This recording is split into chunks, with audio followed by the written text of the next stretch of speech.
देख रहे हैं सिटी इंडिया न्यूज चैनल हक की आवाज।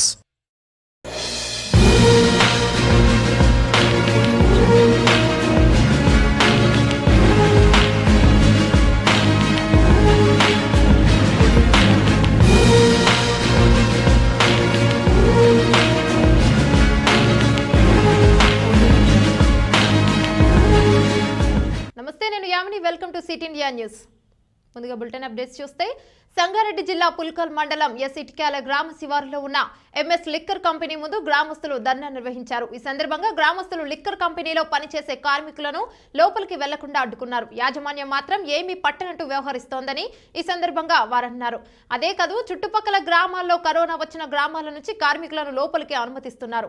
కార్మికులకు కరోనా విషయంలో జాగ్రత్తలు తీసుకోవాలని చెప్పేందుకు ఏ ఒక్కరు కూడా లేరు. కంపెనీ యాజమాన్యంకు కావాల్సింది కేవలం పనులు మాత్రమే, కార్మికుల ప్రాణాలతో వాళ్ళకు పట్టింపు లేదని అన్నారు. గ్రామ సర్పంచ్ రాధయ్య వచ్చి కార్మికులతో మాట్లాడి వారి సమస్యలు తెలుసుకుని లిక్కర్ కంపెనీని బంద్ చేయాలని వారితో మాట్లాడారు.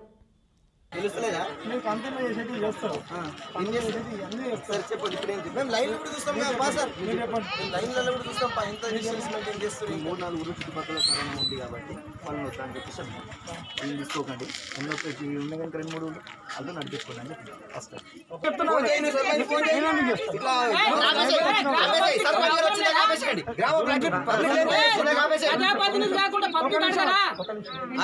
ఫస్ట్ దూరం ఒక నిమిషం బాబు దూరం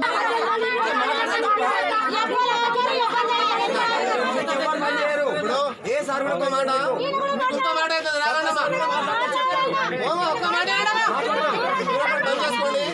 మేము బయట ఉంటామమ్మ కంపెనీలో, మీరు లోపల ఉంటారు.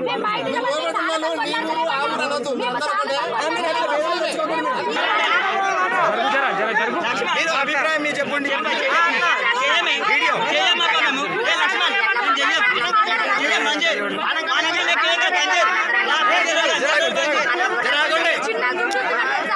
మీ ప్రాణాలు ఇంపార్టెంటా?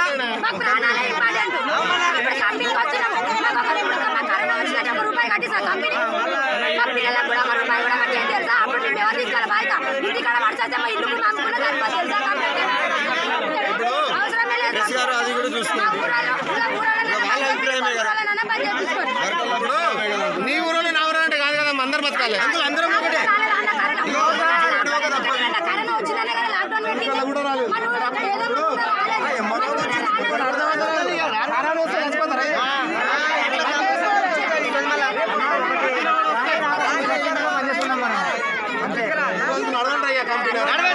సర్పంచ్ గారు ఒక 21 రోజులని కాదు, ఇది క్లియర్ అయ్యేంత వరదాకా కంపెనీ బంద్ చేయాలని చెప్పిండు.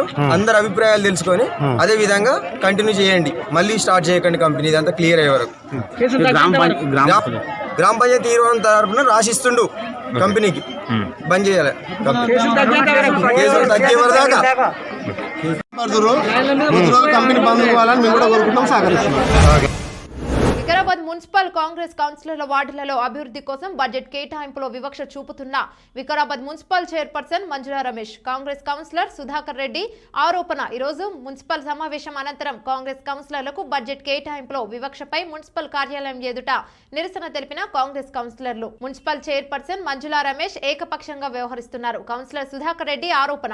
ఈరోజు కాంగ్రెస్ కౌన్సిలర్లను చిన్న చూపు చూసి అధికార పక్షానికి ఫోరం ఉందనే అహంకారంతో ఎజెండాను పాస్ చేసుకోవడం చైర్పర్సన్ విఘ్నతకే వదిలేస్తున్నామని చైర్పర్సన్ తీరును తీవ్రంగా ఖండించిన కాంగ్రెస్ కౌన్సిలర్ సుధాకర్ రెడ్డి.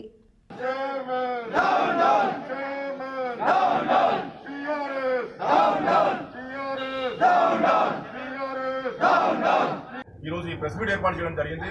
అయ్యా ప్రెస్ సోదరులారా, మీకు అందరికీ నేను చెప్పడం ఏంటంటే, మా వికారాబాద్ పట్టణంకు వికారాబాద్ మున్సిపాలిటీకి 3 కోట్ల చిల్లర 3 కోట్ల 6 లక్షల చిల్లర మనకు ఎస్సీ ఎస్టీ ఫండ్ రావడం జరిగింది. మరి ఆ ఎస్సీ ఎస్టీ ఫండ్లో ఏ విధంగా చేసినారంటే, నేను క్లియర్గా ఇక్కడ రాసుకొని వచ్చినాను. ఈ ఎస్సీలకు అయితేనేమో ఎస్సీ వాళ్ళల్లో 1,26 లక్షలు, జనరల్ వాళ్ళల్లో 1,38 లక్షలు, ఈ విధంగా వాళ్ళ ఎజెండాలో పొందుపరచడం జరిగింది. మరి ఈరోజు నేను చైర్మన్ గారిని, కమిషనర్ గారిని ఒకటే క్వశ్చన్ చేస్తూ ఉన్నాను. అసలు ఈ ఎస్సీ ఎస్టీ సప్లాన్ అనేది ఎందుకు జరిగింది? మీకేమైనా దాని మీద అవగాహన ఉందా? మరి అవగాహన ఉంటే మరి ఈ విధంగా ఎందుకు చేస్తున్నారు? ఆడపిల్ల పుట్టిందని భార్యను ఇంట్లో నుండి భర్త వెళ్లగొట్టాడు. దాంతో ఆమె న్యాయం చేయాలని భర్త ఇంటి ముందు ఆందోళనకు దిగింది. ఆమెకు మహిళా సంఘాలు మద్దతుగా నిలిచాయి. సనావత్ నిర్మల బాలరాజులకు 2 సంవత్సరాల క్రితం వివాహం జరిగింది. నిర్మల సిద్ధాపురం గ్రామ నివాసి. బాలరాజు ప్రస్తుతం హన్మకొండలో అశోక కాలనీలో ఉంటున్నారు. బాలరాజు సొంతూరు చిన్నపెండ్యాల. తమకు ఆడపిల్ల పుట్టిందని బాలరాజు తనను ఇంటి నుంచి పంపివేశాడని నిర్మల ఆరోపించింది. మహిళా సంఘాలకు కూడా నిర్మలకు మద్దతుగా ఆందోళనకు దిగాయి. విషయం తెలుసుకుని సుబేదారి పోలీసులు సంఘటన స్థలానికి చేరుకున్నారు. ఇరు కుటుంబాలను స్టేషన్ కు తరలించారు. యాదాద్రి భువనగిరి జిల్లా ఆత్మకూరులో పసి వయసులో తల్లిదండ్రులను కోల్పోయి అనాథలుగా మారిన చిన్నారులు అమ్మ ఆకలి అంటూ రోధిస్తున్న సంఘటన చూపరులను కలిసివేసింది. ఇక వివరాల్లోకి వెళ్తే గట్టు అనురాధ అనే 30 ఏళ్ల మహిళ గత వారం రోజులుగా అనారోగ్యంతో బాధపడుతూ మంగళవారం అర్ధరాత్రి తుది శ్వాస విడిచారు. అది తెలియక చిన్నారులు తెల్లారి లేపే ప్రయత్నం చేయగా లేవకపోతే మృతురాలి తల్లి వృద్ధురాలు తన బిడ్డ మరణించిందని గుర్తించింది. కానీ తల్లిని కోల్పోయిన చిన్నారులు తెలియక అమ్మ ఆకలి అన్నమాట అంత్యక్రియలకు వచ్చిన వాళ్ళ గుండెను కలిచివేస్తోంది. గత ఏడాది జనవరిలోనే మృతురాలి భర్త గట్టు సత్యయ్య అనే 40 ఏళ్ల వ్యక్తి అనారోగ్యంతో మరణించడంతో అయినా మృతురాలు కష్టపడుతూ కూలి నాలి చేసుకుంటూ తన పిల్లలను జాగ్రత్తగా పెంచుకుంటున్న సందర్భంలో ఇప్పుడు తను భర్త చనిపోయిన దిగులుతో జ్వరంతో మరణించడం జరిగింది. చిన్నారులు మనోహర్ అనే అబ్బాయి 9 ఏళ్లు, లాస్య పాపకి 6 ఏళ్లు, యశ్వంత్ బాబుకి 4 ఏళ్లు, ముగ్గురు అనాథలుగా మారడం దాంతో వీరికి ఏమీ ఆస్తుపాస్తులు లేకపోగా ఇరుగు పొరుగు వారు తలా ఇన్ని విరాళాలు సేకరించి మృతురాలి అంత్యక్రియలు నిర్వహించారు. చిన్నారులను సేద తీర్చేవారు ఎవ్వరూ లేరు. ఏం చేయాలో, ఎక్కడ ఉండాలో, ఎలా బ్రతకాలో తెలియని పసి వనసులను ఆదుకోవాలని ఇరుగు పొరుగు వారు కోరుతున్నారు.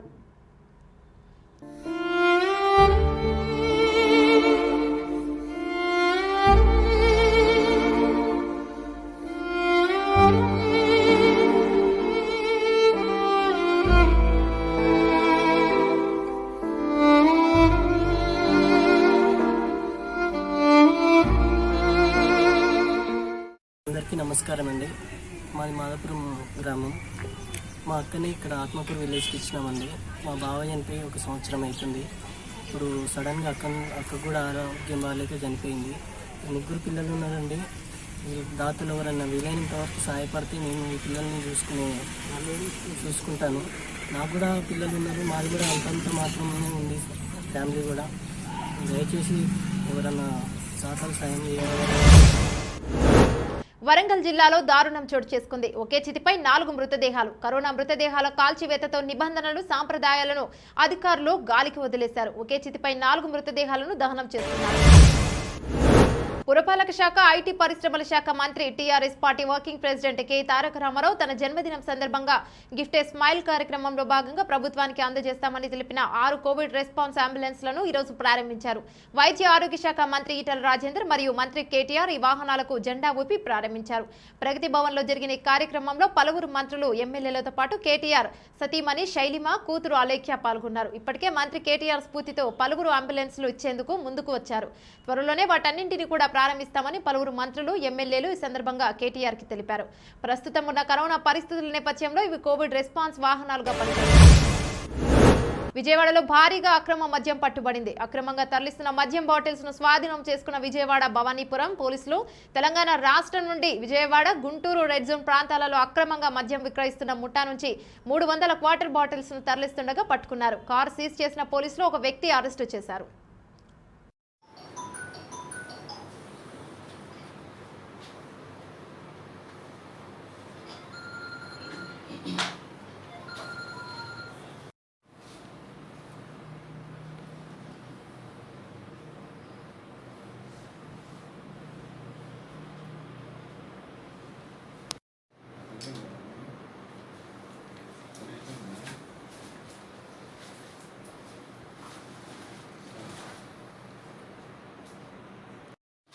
భవానీపురం పోలీస్ స్టేషన్ పరిధిలో ఈరోజు తెల్లవారుజామున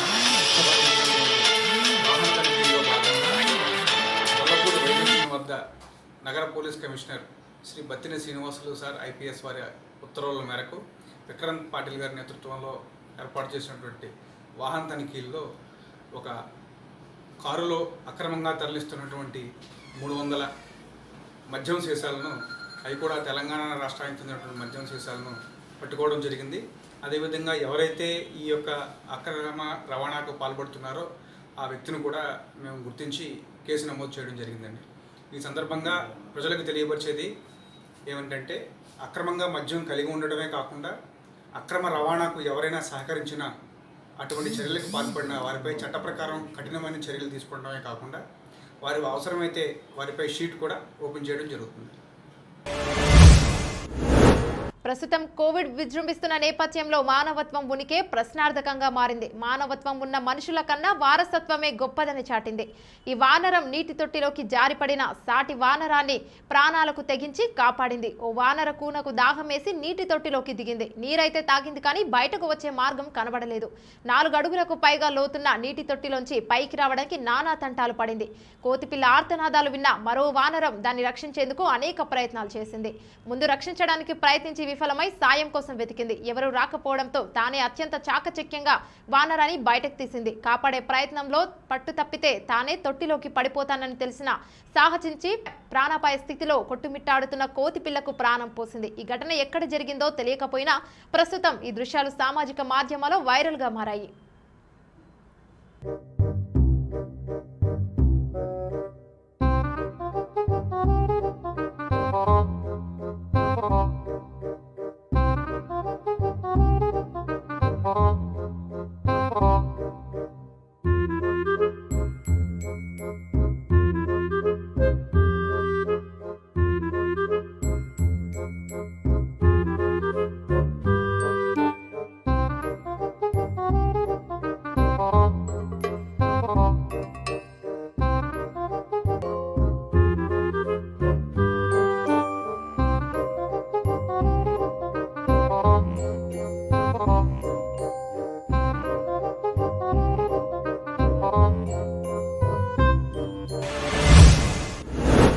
నాగర్ కర్నూలు జిల్లా కోడేరు మండలం కేంద్రాన్ని నాగర్ కర్నూలు జిల్లా కలెక్టర్ శర్మన్ నేడు ఉదయం ఆకస్మిక తనిఖీ గ్రామంలో పారిశుధ్య హరితహారం, మరుగుదొడ్లు, రైతు శ్మశాన వాటిక వంటి వాటిని పరిశీలించారు. పరిశుధ్యం, హరితహారం కార్యక్రమాల నిర్వహణలో తీవ్ర అసంతృప్తి వ్యక్తం చేశారు. మళ్లీ గ్రామాన్ని సందర్శిస్తానని, గ్రామంలో మార్పు లేకుంటే చర్యలు తప్పవని హెచ్చరించారు. మండలంలో కొనసాగుతున్న పల్లె ప్రగతి అభివృద్ధి నివేదికతో సాయంత్రం 4 గంటలకు కలెక్టర్ కార్యాలయానికి రావాలని ఎంపీడీఓకు ఆదేశం ఇచ్చారు. చిత్తూరు జిల్లా తిరుచానూరులో దొంగలు బీభత్సం సృష్టించారు. తిరుచానూరులోని రంగనాథం వీధిలో ఓ ఇంట్లో 80 గ్రాముల బంగారం, 85,000 రూపాయల నగదును చోరీ చేశారు. తిరుచానూరులో జరిగిన సంఘటన కరోనా మహమ్మారితో ప్రాణభయంతో భయాందోళన చెందుతున్నారు. ఇటువంటి ప్రాణాపాయ విపత్తులో దొంగలు ఇంట్లో ఉన్న బంగారం, నగదును దోచుకెళ్లారు. ఎస్ఐ రామకృష్ణారెడ్డి ఇచ్చిన సమాచారం మేరకు తిరుచానూరులో రంగనాథం వీధిలో తిరుపాల్ రెడ్డి ఇంటిలో 80 గ్రాముల బంగారం, 85,000 రూపాయల నగదును దొంగతనం చేసినట్లు తెలిపారు. హుటాహుటిన సంఘటన స్థలానికి చేరుకుని వివరాలు అడిగి తెలుసుకుంటున్న ఎస్ఐ రామకృష్ణారెడ్డి కేసు నమోదు చేసి దర్యాప్తు చేస్తున్నారు. ఇవి బులెటిన్ అప్డేట్స్. మరో బులెటిన్ లో మళ్ళీ కలుసుకుందాం. అంతవరకు చూస్తూనే ఉండండి సిటీ ఇండియా న్యూస్.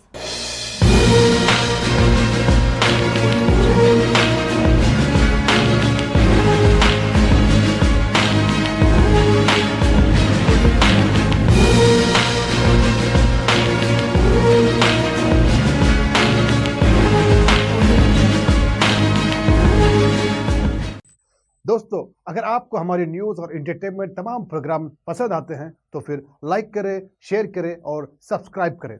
और हाँ, बेल आइकॉन दबाना ना भूलें ताकि आप हमारी हर न्यूज़ और हर एंटरटेनमेंट प्रोग्राम से अपडेट रहें। देखते रहिए सिटी इंडिया न्यूज़, हक की आवाज़।